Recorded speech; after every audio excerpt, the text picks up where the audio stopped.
নমস্কাৰ বন্ধুসকল, আজি আপোনালোকক আমাৰ ছিকিম ব্লগৰ দ্বিতীয়টো পাৰ্টলৈ অৰ্থাৎ খণ্ডলৈ স্বাগতম জনাইছোঁ।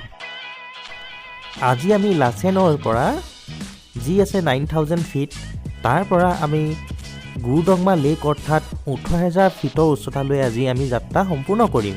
আৰু গুৰডংমা লেকতে আমাৰ ভাৰতৰ বৰ্ডাৰ আৰু চাইনাৰ বৰ্ডাৰে শ্বেয়াৰ কৰিছে, তাকো চাবলৈ আজি সক্ষম হ'ম।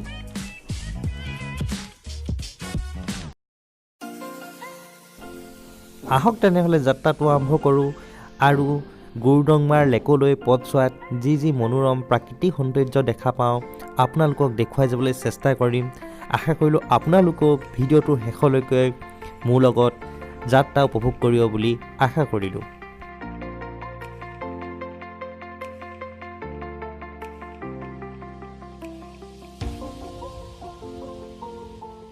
যিহেতু বন্ধুসকল অলপ দূৰ আগবঢ়াৰ লগে লগে দেখিবলৈ পাইছে আপোনালোকে বৰফেৰে আৱৰি থকা পাহাৰ, আৰু কি ধুনীয়া এটা দৃশ্য।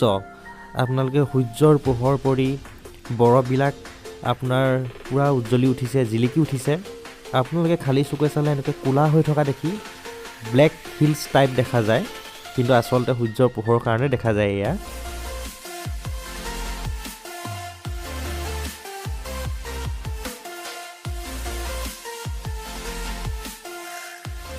নৰ্থ ছিকিমৰ কিছু অংশত ৰাস্তা ভাল হ'লেও কিছু অংশত যথেষ্ট বেয়া হয়, কাৰণ ইয়াত সঘনাই লেণ্ডশ্লাইড আদি প্ৰাকৃতিক দুৰ্যোগ দেখা হৈ থাকে। আপোনালোকে দেখিবলৈ পাইছে বৰফ আৰু পথৰ একেবাৰে দুৰৱস্থা।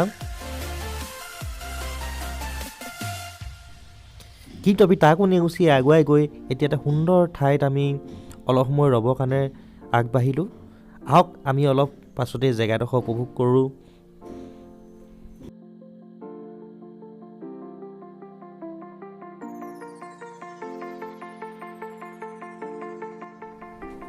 আপোনাৰ দেখিবলৈ পাইছে বৰফবিলাক যে গ্লেচিয়াৰ, বৰফ পৰি আছে ইয়াত পূৰা। ফটো মাত ব্যস্ত আমি চব।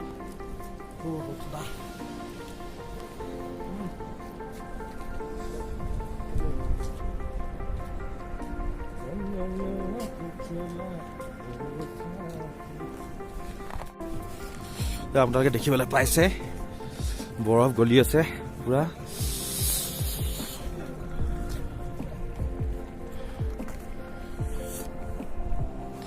কি ধুনীয়া প্ৰাকৃতিক দৃশ্য আপোনালোকৰ লাগে চব। আমি এতিয়া হৈ পিকটোলৈ যাম, বৰফ পৰি আছে দেখিছে ন, তাৰ পিকলৈ গৈ আছোঁ।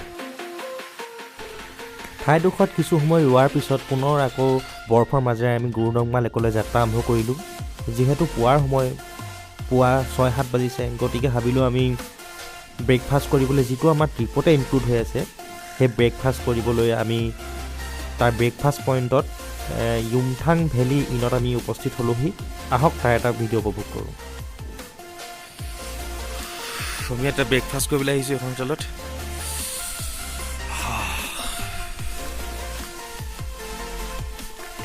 দেখিব পাৰিছে পূৰা জমি আছে বৰফেৰে।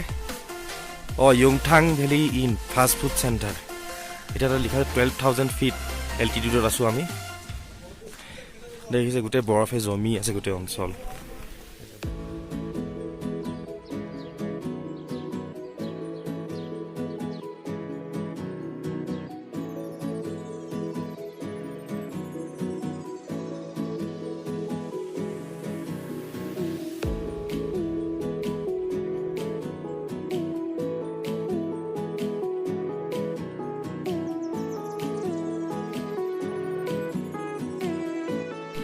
ব্ৰেকফাষ্ট কৰাৰ পিছত পুনৰ আমি গুৰডংমা লেকলৈ যাত্ৰা আৰম্ভ কৰিলোঁ।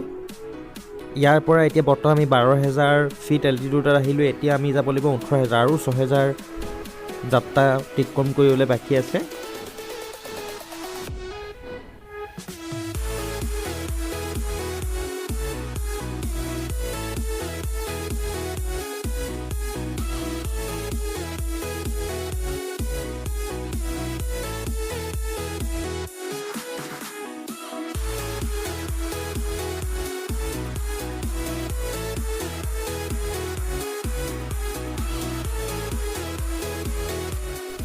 এনেদৰে আমি যাত্ৰা আৰম্ভ কৰি থাকিলোঁ।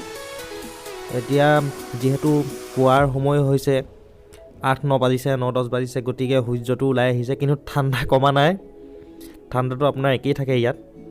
আৰু এনেকৈ আগবাঢ়ি গৈ গৈ আমি এখন গাঁৱে মেবি হ'ব, তাত ইমান ঠাণ্ডাটো মানুহ ইয়াত থাকে, তাক ভাবিবলৈ আচৰিত লাগে। তেনেদৰে আমি আগুৱাই গৈ থাকিলোঁ, আৰু যিমান আগুৱাই গৈ থাকিলোঁ সিমান ঠাণ্ডা পৰিমাণো বাঢ়ি গ'ল, আৰু ধৰক আপোনালোকৰ বৰফৰ সংখ্যাও বাঢ়ি যোৱা দেখা গ'ল।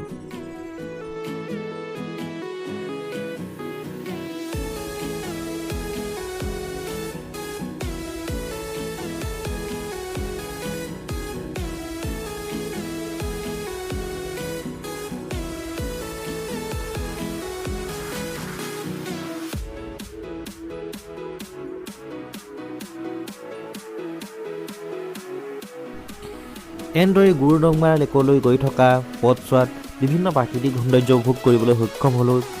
তাৰে ভিতৰত এইটো আছিল এটা অন্যতম, একদম লাডাখৰ দৰে সম্পূৰ্ণ দেখিবলৈ একেই এই পথছোৱা। এয়া আমি উপস্থিত হৈছোঁহি মিনি লাডাখ। কমপ্লিট ডিফাৰেঞ্চ নাই লাডাখ আৰু ইয়াৰ মাজত। আৰু দেখুৱাইছোঁ আপোনাৰ ইয়াৰ কি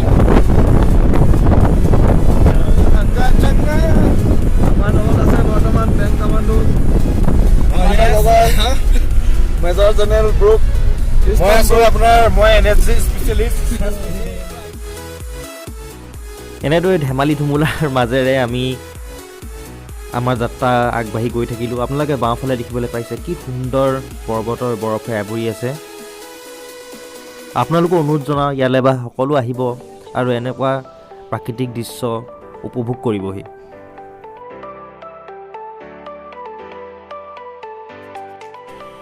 আৰু এইখিনিতে এটা কথা মন কৰিবলগীয়া আপোনালোকক ক'বলৈ মোৰ থাকি গৈছিলে, যিহেতু ইয়াত 17,000 ফিট এল্টিটিউডৰ ওপৰত আছে, গতিকে ইয়াত উশাহ নিশাহ ল'বলৈ যথেষ্ট কষ্ট হয়। গতিকে আপোনালোকে ইয়াত বেছি শাৰীৰিক পৰিশ্ৰম কৰিব নোৱাৰিব। ইয়াত বেছিকৈ খোজ কাঢ়িলে বা বেছিকৈ দৌৰা দৌৰি কৰিলে, বেছিকৈ কথা ক'লে আপোনাৰ উশাহ প্ৰব্লেম হ'ব পাৰে। গতিকে যিসকল লোকৰ প্ৰেছাৰ বা উশাহ নিশাহ প্ৰব্লেম আছে তেওঁলোকে ইয়ালৈ অহাৰ আগত অলপমান দৌৰা মেলা বা খোজকাঢ়ি আপোনালোকে অলপ ব্যায়াম কৰি আহিলে আপোনালোকলৈ সুবিধা হ'ব।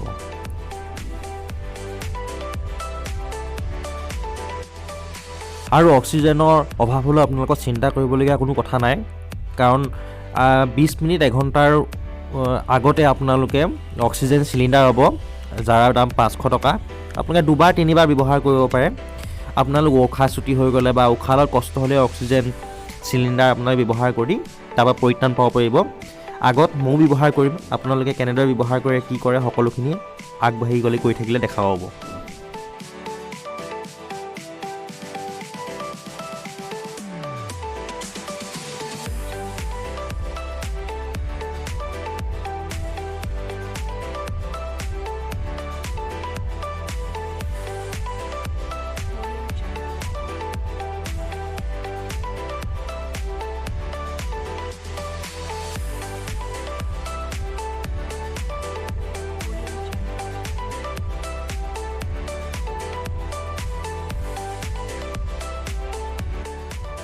অৱশেষত আমি 5 ঘণ্টাৰ যাত্ৰা অতিক্ৰম কৰাৰ পাছত আটাইতকৈ আপেক্ষিত গুৰুডংমা লেকত উপস্থিত হৈছোঁহি।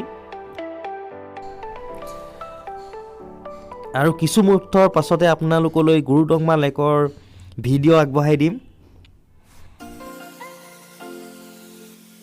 আহক গুৰুডংমা লেকৰ এই প্ৰাকৃতিক সৌন্দৰ্য একেলগে উপভোগ কৰোঁ। বন্ধুসকল, এইটোৱে হ'ল সেই ঐতিহ্যমণ্ডিত গুৰুডংমা লেক, আৰু যিটো লেক নৰ্থ ছিকিমৰ ভাৰত আৰু চাইনাৰ সীমাৰ কাষত অৱস্থিত। আপোনালোকে দেখিবলৈ পাইছে সম্পূৰ্ণ হ্ৰদটো বৰফেৰে আবৃত হৈ আছে, আৰু দেখিবলৈ পাইছে পাহাৰৰ ওপৰত সেয়া বৰফ, এক মনোৰম প্ৰাকৃতিক সৌন্দৰ্য।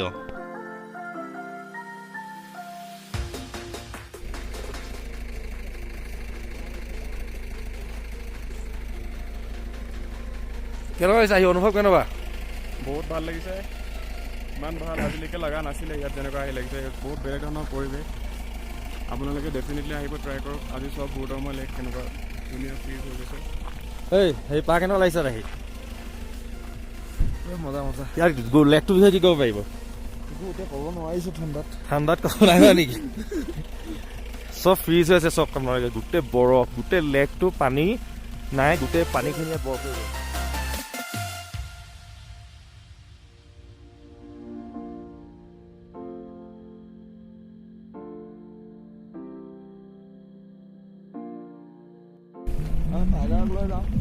আমি একেবাৰে প্লেন কৰিছোঁ এতিয়া আমি তললৈ যাম বুলি হেৰিয়ৰ কি হয় দেখা যাওক ন যিহেতু আগতে আপোনালোকক এটা কথা উল্লেখ কৰিছিলোঁ মই এইটো হ্ৰদটো সাগৰ পৃষ্ঠৰ পৰা 18,000 ফিটৰ এল্টিটিউডৰ ওপৰত আছে গতিকে ইয়াত উশাহ নিশাহ ল'বলৈ যথেষ্ট পৰিমাণে কষ্টৰ সন্মুখীন হ'ব লগা হয় আনকি আপোনালোকে দৌৰা খোজ কঢ়াটো ইয়াত দূৰৰে কথা আনকি আপোনালোকে বেছিকৈ কথা পাতিবলৈ ইয়াত প্ৰব্লেমৰ সন্মুখীন হ'ব লগা হয় তথাপিও আপোনালোকক দেখুৱাৰ বাবে তললৈ যাবলৈ চেষ্টা কৰিলোঁ আহক তাৰে অনুভৱ অলপ চাওঁ ইয়াত উশাহ ল'বলৈ আমাৰ বহুত প্ৰব্লেম হৈছে দুয়োটাই লাহে লাহে খোজকাঢ়িবলৈ গৈছে কাৰণ 18,000 ফিটৰ ওপৰত আছোঁ আমি অক্সিজেন আনিছোঁ মাস্ক কিন্তু মানে কথা ক'বলৈ আমাৰ দিগদাৰ হৈছে পূৰা মানে বহুত কষ্ট তথাপি যাম তললৈ কথা ক'ব পৰা নাই মানে কথা ক'ব পৰা নাই কৈছোঁ ভিডিঅ'টোত প্ৰব্লেম হৈছে নে বেছি নাই নাই যাম যাম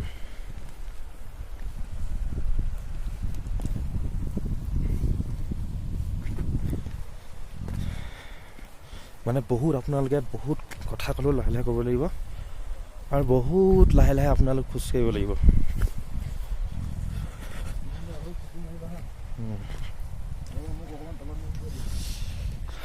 চাব এইটো লেকটো চব দেখুৱাই আছোঁ আপোনালোকক চব পুৰা ফ্ৰিজ এইটো হিমালয়ান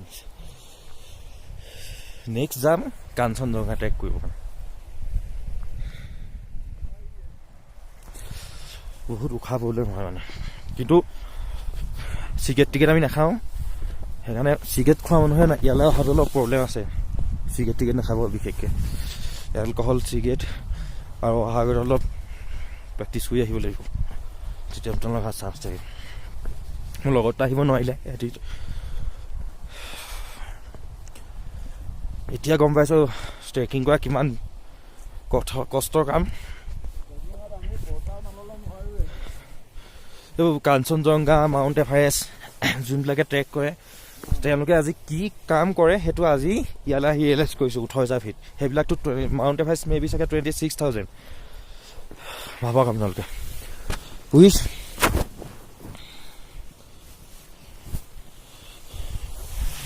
আকৌ ফিজিকেল পাৱাৰো লাগিব তাত চুইছোঁ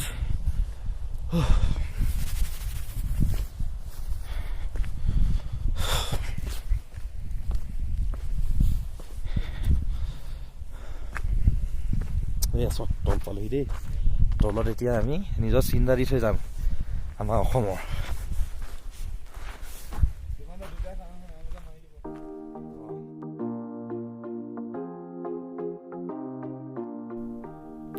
এনেদৰে তল পোৱাৰ পিছত আমি কিছু সময় ৰৈ তাত ফটো মৰাৰ পাছত আমি লাহে লাহে লেকটোৰ ফালে আগবাঢ়ি গ'লোঁ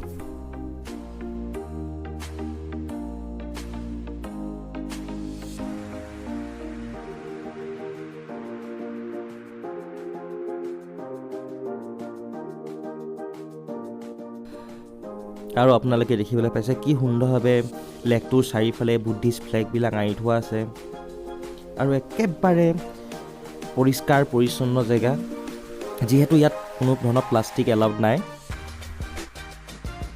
মানে it's a heaven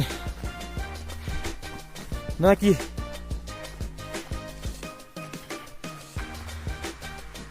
out dreams কাম ট্ৰু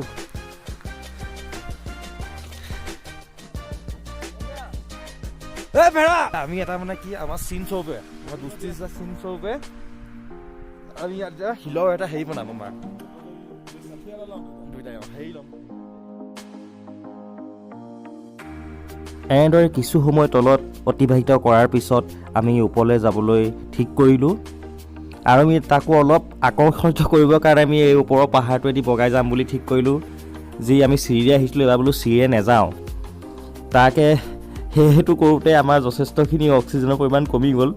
ততাতৈয়াকৈ সেইকাৰণে অক্সিজেন ল'ব লগা হ'ল। তাৰ কেনেদৰে অক্সিজেন ল'ব লগা হয় তাৰ ভিডিঅ'টো আপোনালোকে চাওঁ আহক।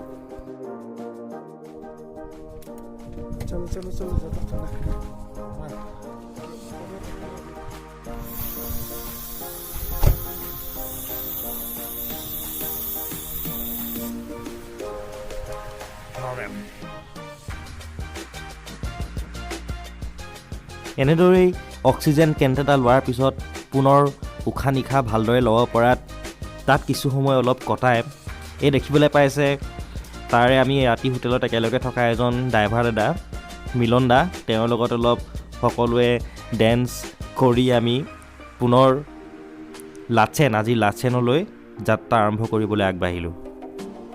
কিন্তু এই গুৰুডংমালেক সদায় মনত স্মৃতি হৈ আমনি কৰি থাকিব। এতিয়া আমি গুৰুডংমালৰ পৰা যাবলৈ লৈছোঁ বাই বাই দি পিনি। উশাহ চুশাহ ল'বলৈ দিগদাৰ হৈছে আৰু ৰাতি হৈ গ'লে আকৌ বহুত পাহাৰীয়া অঞ্চল, আমি আকৌ 9000 ফিট তলত যাব লাগিব। গতিকে আপোনালোকৰ নিশ্চয় চাগে ব্লগটো চাই ভাল লাগিলে আৰু দেখুৱাই যাম ৰাস্তাত। এনেকুৱা ব্লগ আহিবৰ কাৰণে মোক চেনেলটো ছাবস্ক্ৰাইব কৰি লাইক কৰি শ্বেয়াৰ কৰিবলৈ নাপাহৰিব।